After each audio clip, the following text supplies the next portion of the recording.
Je m'appelle Thomas Michael Richardson. J'ai 46 ans et le 22 juin 2025, je suis mort pendant 9 minutes lors de ma prière matinale et j'ai reçu un avertissement de Jésus qui vous secouera jusqu'au plus profond de votre être. Pendant 22 ans, j'ai été un fidèle croyant, un diacre à l'église baptiste Cornerstone et un homme qui pensait comprendre ce que signifiait suivre le Christ. Mais ce matin-là, j'ai découvert que tout ce que je pensais savoir sur la fin des temps allait se dérouler sous nos yeux. J'ai grandi dans un foyer chrétien, dans le Kentucky rural, où mon père travaillait à la ferme familiale et ma mère enseignait le catéchisme dans notre petite église de campagne. La foi n'était pas seulement ce que nous faisions le dimanche. Elle était tissée dans la trame de nos vies quotidiennes.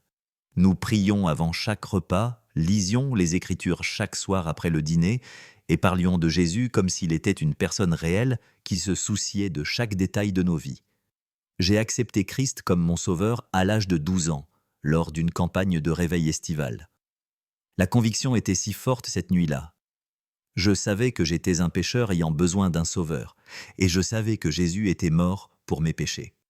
Quand j'ai descendu cette allée et prié avec le pasteur Miller, j'ai senti le poids du péché se soulever de mes épaules comme des chaînes qui tombent. J'ai épousé Rebecca, ma chérie d'université, quand j'avais 24 ans. C'était une femme pieuse qui partageait ma passion pour les Écritures et la prière. Nous avons bâti notre foyer sur des principes bibliques, élevé nos 3 enfants, Sarah, Joshua et Anna, dans la foi, et servi fidèlement dans toute église où Dieu nous plaçait. Au cours des 15 dernières années, nous avons fréquenté l'église baptiste Cornerstone où j'ai servi comme diacre et Rebecca dirige le ministère des femmes. J'enseigne l'étude biblique pour hommes tous les mercredis soirs et notre famille n'a jamais manqué un service, sauf si quelqu'un était gravement malade. Selon toutes les mesures externes, nous étions des chrétiens modèles menant des vies fidèles. Mais si je suis totalement honnête, il manquait quelque chose à ma vie spirituelle ces dernières années. Mes prières étaient devenues routinières, des récitations mécaniques de demandes familières. Ma lecture de la Bible était plus une question de cocher une exigence quotidienne que de véritablement chercher la voix de Dieu. Je croyais toujours toutes les bonnes doctrines et disais tous les bons mots, mais le feu du premier amour s'était estompé en braise à peine incandescente. Je priais au sujet de cette sécheresse spirituelle depuis des mois, demandant à Dieu de renouveler ma passion pour lui, de me parler de manière nouvelle, d'embraser à nouveau mon cœur. Je n'aurais jamais imaginé qu'il répondrait à cette prière de la manière dont il l'a fait. Ce lundi matin, le 22 juin, a commencé comme tant d'autres. Je me suis levé à 5h30 et ai fait du café et suis allé dans mon bureau pour mon temps de prière quotidien. Cela avait été ma routine pendant plus de 20 ans. 1 heure seule avec Dieu avant que le reste de la famille ne se réveille et que les exigences de la journée ne commencent. Je me suis agenouillé à côté de mon bureau, j'ai ouvert ma Bible au psaume 91, un passage sur lequel j'avais médité toute la semaine, et j'ai commencé à prier. J'étais à peu près à la moitié de ma liste habituelle de demandes, quand quelque chose a changé dans l'atmosphère de la pièce. L'air lui-même semblait devenir plus épais, plus chargé, comme le moment avant que la foudre ne frappe. J'ai ressenti une présence à la fois familière et écrasante.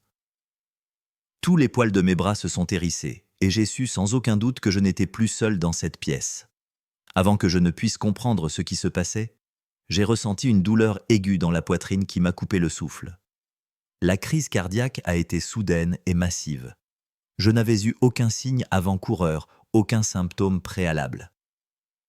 Un instant, je priais. L'instant d'après, je m'effondrais à côté de mon bureau, ma vision s'obscurcissant alors que mon cœur s'arrêtait de battre. La dernière pensée dont je me souviens fut une prière désespérée. « Jésus, si c'est mon heure, prends soin de ma famille. » Puis, tout est devenu noir.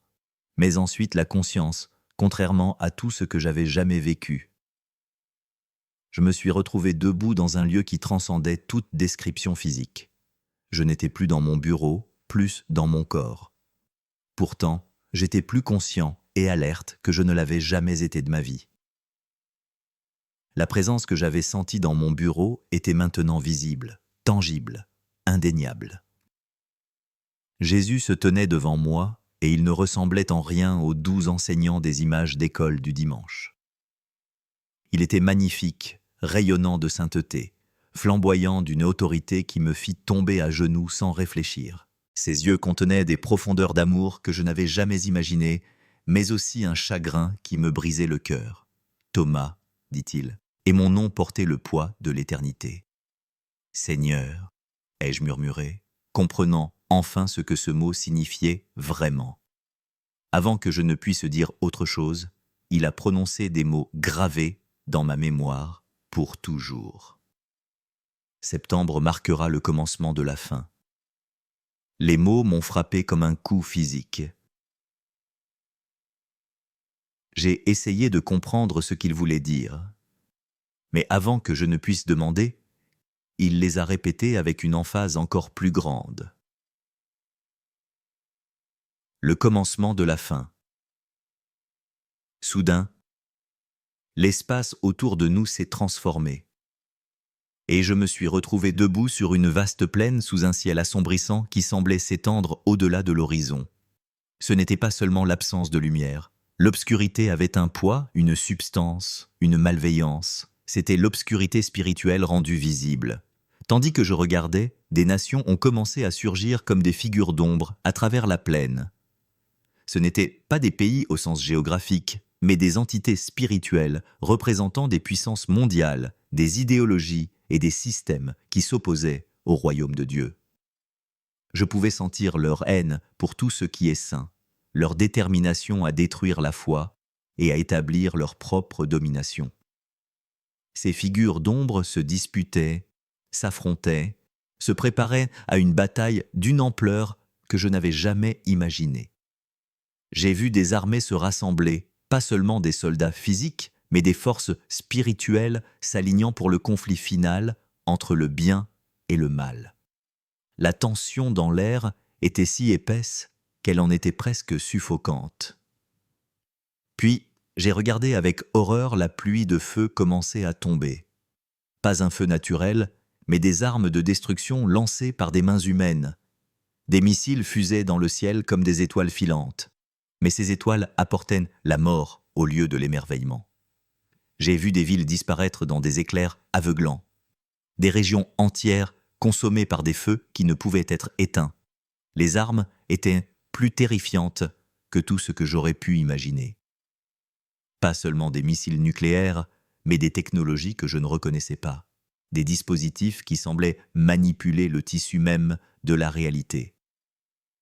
C'était comme si l'humanité avait débloqué des pouvoirs qu'elle n'était pas censée posséder et les utilisait pour la destruction mutuelle. Mais au milieu de ce chaos, j'ai remarqué quelque chose qui m'a donné de l'espoir. Dispersés parmi la destruction se trouvèrent des gens qui semblaient épargnés par l'obscurité environnante. Ils étaient à genoux en prière et ils brillaient d'une lumière que l'obscurité ne pouvait éteindre. Ces personnes en prière n'étaient pas rassemblées dans des lieux sûrs ou cachés de la destruction. Elles étaient en plein milieu du chaos. Mais elles étaient protégées par quelque chose d'invisible, pourtant plus réel que n'importe quelle armure physique. Leurs visages étaient paisibles malgré la terreur qui les entourait, et leur lumière devenait plus vive à mesure que l'obscurité s'intensifiait. Jésus a montré du doigt ces figures lumineuses. « Ce sont ceux qui endureront, dit-il, sa voix remplie de tristesse et de fierté. Ils connaissent ma voix et ils sont prêts. Ils ont préparé leur cœur, pas seulement leur provision d'urgence. Ils ont accumulé des trésors dans le ciel, pas seulement de la nourriture dans leur garde-manger. » Je pouvais voir ce qui distinguait ces gens. Ils n'étaient pas seulement des croyants de nom. Ils étaient des croyants dans leur vie. Leur foi n'était pas compartimentée au dimanche matin. Elle imprégnait chaque aspect de leur existence. Ils avaient cultivé de véritables relations avec Jésus, pas seulement des routines religieuses. Puis Jésus s'est tourné vers les masses de gens courant en panique, leurs visages déformés par la peur et la confusion. Ce n'étaient pas des gens manifestement mauvais. Beaucoup d'entre eux ressemblaient aux membres d'église que je voyais tous les dimanches, mais ils n'étaient pas préparés à ce qui se passait, submergés par des circonstances qu'ils n'auraient jamais cru voir arriver. « Mais beaucoup de ceux qui se disent que miens ne sont pas prêts, dit Jésus. et le chagrin dans sa voix était déchirant. Ils s'accrochent au confort. Pas à moi. Ils ont fait confiance à leur prospérité, à leur système de sécurité, à leur compte de retraite.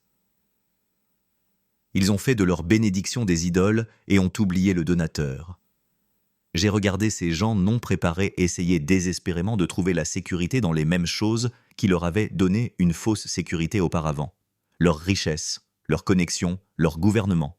Mais tous ces systèmes s'effondraient sous le poids du chaos. Septembre serra une ligne de démarcation. Jésus continua. « Ceux qui me suivent vraiment seront révélés, et ceux qui ont joué à l'Église seront exposés. » Le temps du christianisme confortable touche à sa fin. J'ai retrouvé ma voix et posé la question qui brûlait dans mon cœur. « Seigneur, que voulez-vous dire par le commencement de la fin ?» Sa réponse me glaça jusqu'aux os. « Ce ne sera pas la fin d'un coup, Thomas. Mais en septembre, le secouement commencera. Tu verras les gouvernements trembler à mesure que les fondations sur lesquelles ils ont été construits s'effondreront. Les économies vacilleront alors que les gens réaliseront que leur argent ne peut pas les sauver. Les tempêtes s'intensifieront à mesure que la création elle-même gémira sous le poids du péché, et les cœurs se refroidiront à mesure que la peur remplacera l'amour dans l'âme des hommes. » Tandis qu'il parlait, je pouvais voir chaque prédiction se dérouler sous mes yeux. J'ai vu des gouvernements tomber comme des dominos, non pas nécessairement par conquête militaire, mais par effondrement interne. Les systèmes auxquels les gens avaient fait confiance pour la sécurité et la stabilité se révélaient être des maisons bâties sur du sable. J'ai vu les marchés économiques s'effondrer non seulement à cause de manipulations financières, mais du simple fait que les monnaies papier et numériques ne signifiaient rien lorsque la survie était en jeu. Des gens qui avaient passé leur vie à accumuler des richesses ont découvert qu'on ne peut pas manger d'argent ni trouver refuge sous des certificats d'action. Les tempêtes qu'ils mentionnaient n'étaient pas seulement des événements météorologiques, c'étaient des jugements qui semblaient avoir une intelligence derrière eux. Des ouragans qui se formaient du jour au lendemain et frappaient avec une fureur sans précédent. Des tremblements de terre qui frappaient dans des endroits qui n'avaient jamais connu d'activité sismique. Des incendies qui se propageaient plus vite qu'aucun phénomène naturel ne pouvait l'expliquer. Mais le plus déchirant de tout était de voir les cœurs se refroidir. J'ai vu des familles se retourner les unes contre les autres par peur et désespoir. J'ai vu des voisins qui avaient vécu paisiblement pendant des années devenir ennemis du jour au lendemain lorsque les ressources sont devenues rares. L'amour que Jésus avait dit qu'il se refroidirait dans les derniers jours s'évaporait sous mes yeux. Ce sont les premiers signes, dit Jésus, pas le jugement final, mais les douleurs d'enfantement qui annoncent ce qui vient. J'appelle mon Église à sortir de son sommeil spirituel et à se préparer à ce qui l'attend. Mais, Seigneur, ai-je demandé, comment pouvons-nous nous préparer à quelque chose comme ça ? Sa réponse fut à la fois simple et profonde. De la même manière que Noé s'est préparé pour le déluge, en croyant ma parole et en agissant en conséquence avant que la tempête n'arrive. La préparation que j'exige n'est pas principalement physique, bien que la sagesse requiert une certaine préparation pratique. La préparation que j'exige est spirituelle. Il m'a montré à quoi ressemblait la préparation spirituelle. J'ai vu des croyants qui passaient des heures en prière au lieu de passer des heures à se divertir. J'ai vu des familles se rassembler pour étudier les Écritures ensemble au lieu de poursuivre des distractions individuelles. J'ai observé des églises qui se concentraient sur la formation de disciples au lieu de simplement ajouter des membres. « Dis à mon peuple, dit Jésus, sa voix portant l'autorité de la vérité absolue, que septembre n'est pas juste un autre mois sur leur calendrier. C'est un marqueur, un signal du ciel que le temps de la préparation touche à sa fin et que le temps de l'épreuve commence. Observez les signes, continua-t-il. Quand vous verrez les dirigeants gouvernementaux prendre des décisions qui défient la logique, quand vous verrez les systèmes économiques échouer malgré les prédictions des experts, Quand vous verrez les catastrophes naturelles augmenter en fréquence et en intensité, sachez que le secouement a commencé. Mais ne craignez pas, ajouta-t-il. Et sa voix devint tendre comme un père réconfortant un enfant effrayé. Ceux qui marchent avec moi n'ont rien à craindre, car je les garderai même dans la tempête. Je suis leur refuge et leur force, une aide très présente dans la détresse. Je me suis senti tiré en arrière, loin de ce lieu de terribles révélations, de retour vers mon corps physique, étendu sur le sol du bureau. Mais avant que la vision ne s'estompe complètement, Jésus m'a donné une dernière instruction. Dis-leur d'examiner leur cœur maintenant, tant qu'il est encore temps. Dis-leur d'arrêter de jouer à l'église et de commencer à être l'église. Dis-leur que je viens bientôt. Et quand j'arriverai, je séparerai le bon grain de l'ivraie, les brebis des boucs, les préparés des non préparés. Je me suis réveillé en haletant sur le sol de mon bureau, les ambulanciers s'affairant frénétiquement autour de moi. Rebecca était agenouillée à mes côtés, les larmes coulant sur son visage, me tenant la main comme si elle ne la laisserait jamais partir. « Thomas !» sanglota-t-elle. « Tu es parti pendant 9 minutes. Ton cœur s'est complètement arrêté. Les ambulanciers ont dit qu'ils étaient sur le point d'abandonner quand tu es revenu subitement. Je devais revenir, ai-je dit. Mes premiers mots se sont concentrés sur le message qui m'avait été donné. Jésus m'a montré ce qui arrive en septembre. Nous devons nous préparer. L'équipe médicale était stupéfaite par mon rétablissement. Le docteur Martinez, le cardiologue qui m'a examiné à l'hôpital, ne pouvait pas expliquer comment j'avais survécu à une crise cardiaque aussi massive sans dommage cérébral apparent, ni séquelles durables. « Monsieur Richardson, dit-il, secouant la tête en examinant les résultats de mes tests. Médicalement parlant, vous ne devriez pas être ici. Votre cœur s'est arrêté pendant 9 minutes. Vous devriez avoir de graves lésions neurologiques, mais toutes vos fonctions cognitives sont parfaites. C'est sans précédent. Mais je savais que ce n'était pas médical. C'était miraculeux. Dieu m'avait ramené dans un but précis, pour délivrer son avertissement concernant septembre. Au cours des jours suivants, alors que je récupérais physiquement, j'ai commencé la tâche beaucoup plus difficile de traiter ce que j'avais vu spirituellement. Le poids du message était presque écrasant. Comment dire aux gens que tout en quoi ils ont confiance est sur le point d'être ébranlé? Comment avertir une église confortable que leur confort est sur le point de prendre fin? J'ai commencé par ma propre famille. Ce premier dimanche après ma crise cardiaque, au lieu d'aller à l'église, j'ai réuni Rebecca et nos enfants dans notre salon et j'ai partagé tout ce que Jésus m'avait montré. « Papa, dit notre fille aînée, Sarah, qui était rentrée de l'université, tu dis que le monde va finir en septembre ? Pas finir, ai-je répondu prudemment, mais changer radicalement.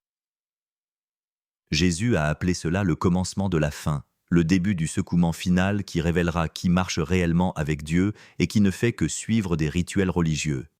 Rebecca, qui avait été ma fidèle partenaire dans le ministère pendant plus de 20 ans, a immédiatement compris la signification. « Thomas, dit-elle doucement, si cela vient vraiment du Seigneur, nous devons commencer à préparer nos cœurs et notre foyer. » Cette semaine-là, notre famille a commencé à apporter des changements. Nous avons commencé à passer 2 heures chaque soir en prière et en études bibliques au lieu de regarder la télévision. Nous avons commencé à stocker non seulement de la nourriture et de l'eau, mais plus important encore, à accumuler des ressources spirituelles par le jeûne, la prière et la mémorisation intensive des Écritures.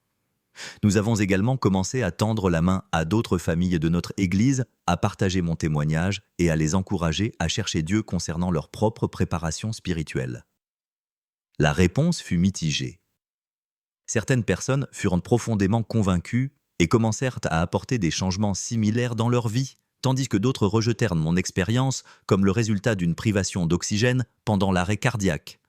Le pasteur Williams était compréhensif mais prudent lorsque je l'ai approché pour partager mon témoignage avec la congrégation. « Thomas, dit-il lors de notre réunion dans son bureau, je crois que Dieu vous a parlé à travers cette expérience, mais je crains de provoquer la panique dans l'Église. »« Pasteur, ai-je répondu, Jésus ne m'a pas donné ce message pour le garder secret. Il m'a spécifiquement dit d'avertir son peuple à propos de septembre. S'ils paniquent, c'est peut-être parce qu'ils ont besoin d'examiner s'ils sont vraiment prêts pour ce qui vient. Il a finalement accepté de me laisser partager mon témoignage lors d'un service du mercredi soir. J'étais nerveux en me tenant devant la congrégation qui me connaissait depuis 15 ans, mais je savais que je devais délivrer le message exactement comme je l'avais reçu. Je leur ai tout raconté. La crise cardiaque, la vision du monde s'assombrissant, l'avertissement de Jésus concernant septembre, la division entre les croyants préparés et non préparés. J'ai partagé les 3 signes qu'il m'avait dit d'observer. L'instabilité gouvernementale, l'effondrement économique et l'augmentation des catastrophes naturelles. La réponse fut immédiate et intense. Environ un tiers de la congrégation a réagi avec une profonde conviction, reconnaissant qu'ils devaient prendre au sérieux leur relation avec Jésus. Un autre tiers est resté poliment sceptique, traitant mon témoignage comme une expérience intéressante, mais pas quelque chose qui nécessitait une réponse personnelle. Le dernier tiers est devenu hostile, m'accusant de semer la peur et de fausses prophéties. Thomas est évidemment traumatisé par sa crise cardiaque, a déclaré un membre de longue date après le service. Il effraie les gens avec des prédictions apocalyptiques sans fondement biblique. Mais d'autres ont reconnu l'urgence du message. En l'espace de 2 semaines, notre réunion de prière du mercredi soir est passée de 12 personnes à plus de 60. Alors que les croyants commençaient à se rassembler pour chercher la face de Dieu au sujet du secouement à venir, la nouvelle de mon témoignage s'est répandue au-delà de notre Église et dans toute notre dénomination. Certains pasteurs m'ont invité à partager le message avec leur congrégation. D'autres ont averti leurs membres d'éviter mon enseignement dangereux. J'ai commencé à voyager et à parler partout où les portes s'ouvraient, toujours attentif à partager le message, exactement comme Jésus me l'avait donné. La réponse fut constamment divisée. Certaines personnes étaient profondément convaincues et ont apporté des changements spectaculaires dans leur vie spirituelle, tandis que d'autres ont rejeté l'avertissement comme du fanatisme religieux. Mais à mesure que nous avancions en juillet et août, quelques semaines seulement après mon expérience, les signes dont Jésus m'avait averti ont commencé à se manifester exactement comme il l'avait prédit. Le premier signe fut l'instabilité gouvernementale. Début août, 3 grands dirigeants mondiaux ont pris des décisions qui défiaient toute logique politique et analyse d'experts. Des accords commerciaux qui avaient pris des années à négocier furent soudainement annulés du jour au lendemain. Des alliances militaires qui existaient depuis des décennies furent dissoutes sans explication. C'était comme si les personnes au pouvoir étaient influencées par des forces qu'elles ne comprenaient pas. Le deuxième signe fut le vacillement économique. Le 10 août, les marchés boursiers du monde entier ont connu leur pire perte en une seule journée de l'histoire. Non pas à cause d'un événement économique identifiable, mais parce que les investisseurs ont soudainement perdu confiance dans l'ensemble du système financier mondial. Des banques, qui avaient été considérées comme trop grandes pour faire faillite, ont commencé à montrer des signes d'instabilité. Le troisième signe fut l'intensification des tempêtes. Les inondations dévastatrices qui ont frappé le Texas en juillet ont battu tous les records météorologiques existants. Ce qui aurait dû être une pluie gérable s'est transformé en inondations catastrophiques qui ont submergé des villes entières en moins de 12 heures, quelque chose qui n'avait jamais été observé auparavant. La destruction était sans précédent dans l'histoire enregistrée, les niveaux d'eau montant plus vite qu'aucun phénomène naturel ne pouvait l'expliquer. Mais plus important encore, j'ai commencé à voir la division spirituelle dont Jésus m'avait averti. Des églises qui avaient semblé unies pendant des années se sont soudainement divisées, alors que certains membres embrassaient l'appel à une préparation spirituelle plus profonde, tandis que d'autres résistaient à tout changement de leur routine confortable. Des familles qui avaient fréquenté l'Église ensemble pendant des décennies se sont retrouvées de part et d'autre de la question: sommes-nous vraiment prêts pour le retour de Jésus, ou avons-nous joué à l'Église pendant que nos cœurs restaient loin de lui? La division n'était pas entre dénominations ou camps théologiques. Elle traversait le milieu des congrégations individuelles et même des familles individuelles. C'était exactement ce que Jésus m'avait montré, une séparation entre ceux qui connaissaient vraiment sa voix et ceux qui ne l'avaient connu que de loin. Un mois après mon témoignage dans notre église, j'ai reçu une lettre qui confirmait tout ce que Jésus m'avait montré. Elle venait d'une femme nommée Patricia, qui fréquentait une église voisine.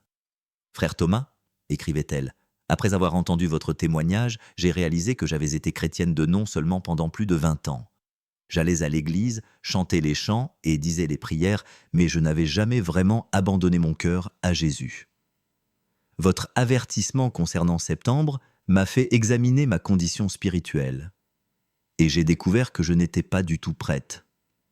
J'ai vraiment donné ma vie à Christ pour la première fois. Et maintenant, je ressens la paix dont vous avez parlé, même en regardant le monde s'ébranler autour de nous. Cette lettre m'a rappelé pourquoi Jésus m'avait renvoyé avec ce message. Ce n'était pas pour provoquer la peur ou la panique, mais pour réveiller son peuple avant qu'il ne soit trop tard. Maintenant, alors que nous approchons de septembre et que je vois les événements continuer à se dérouler exactement comme Jésus l'avait averti, je ressens à la fois de la tristesse et de la gratitude. Tristesse pour ceux qui refusent de prêter attention à l'avertissement et sont déjà submergés par des circonstances pour lesquelles ils ne s'étaient jamais préparés. Gratitude pour ceux qui ont pris le message au sérieux et ont passé ces semaines à se rapprocher de Jésus. Le secouement que Jésus m'a montré n'est plus un événement futur. Il se produit en ce moment même. Il s'intensifie vers les événements culminants qui, selon lui, commenceraient en septembre. Les gouvernements tremblent à mesure que leurs fondations s'effondrent. Les économies vacillent à mesure que les gens réalisent que leur sécurité était construite sur une illusion. Les tempêtes s'intensifient au-delà de tout ce qui a été enregistré dans l'histoire, et les cœurs se refroidissent à mesure que la peur remplace l'amour dans l'âme des hommes. Mais pour ceux qui ont tenu compte de l'avertissement, qui ont passé ces semaines à préparer leur cœur au lieu de simplement leur provision d'urgence, il y a une paix surnaturelle au milieu de la tempête. Juste comme Jésus l'a promis, il garde ceux qui marchent vraiment avec lui, même si tout autour d'eux tremble. Le christianisme confortable qui a caractérisé l'Église américaine pendant des décennies touche à sa fin. Le temps où les gens pouvaient jouer à des jeux religieux tout en vivant pour eux-mêmes est révolu. Désormais, seule une foi authentique survivra à ce qui vient. Je pense souvent à cette vision. Les gens en prière qui brillaient de lumière au milieu du chaos, protégés par la présence de Dieu alors que la destruction faisait rage autour d'eux. C'est à cela que ressemble une véritable préparation spirituelle. Ne pas se cacher de la tempête, mais se tenir dans la tempête avec une foi inébranlable en un Dieu inébranlable. Je m'appelle Thomas Michael Richardson. Je suis mort pendant 9 minutes le 22 juin 2025 et j'ai reçu un avertissement de Jésus, selon lequel septembre marquerait le commencement de la fin. Tout ce qu'il m'a montré se réalise maintenant exactement comme il l'avait prédit. Le secouement a commencé. La division entre les croyants préparés et non préparés devient visible. Le temps du christianisme confortable touche à sa fin et le temps de la foi authentique commence. La question n'est pas de savoir si ces choses arriveront, elles arrivent en ce moment même. La question est de savoir si vous êtes prêt. Non pas prêt avec de la nourriture et de l'eau, bien que la préparation pratique ait sa place. Prêt dans votre cœur, prêt dans votre relation avec Jésus, prêt à tenir ferme quand tout ce qui peut être ébranlé laisse. Parce que la tempête est là, mais aussi le Dieu qui contrôle la tempête. Et ceux qui le connaissent vraiment n'ont rien à craindre. Si ce message a touché votre cœur au bon moment, j'ai besoin de savoir jusqu'où Dieu répand cet avertissement. Veuillez écrire « septembre » dans les commentaires ci-dessous afin que je puisse voir où ce message va. Abonnez-vous à cette chaîne pour ne pas manquer les futures mises à jour sur ce que Dieu montre à son peuple. Et s'il vous plaît, partagez ceci avec au moins 3 personnes, votre famille, vos amis ou les membres de votre Église qui ont besoin d'entendre cet avertissement urgent. Septembre approche et le secouement continue de s'intensifier. Mais il n'est pas trop tard pour mettre votre cœur en accord avec Dieu. N'attendez pas un jour de plus pour vous assurer que vous êtes vraiment prêt pour ce qui vient ensuite.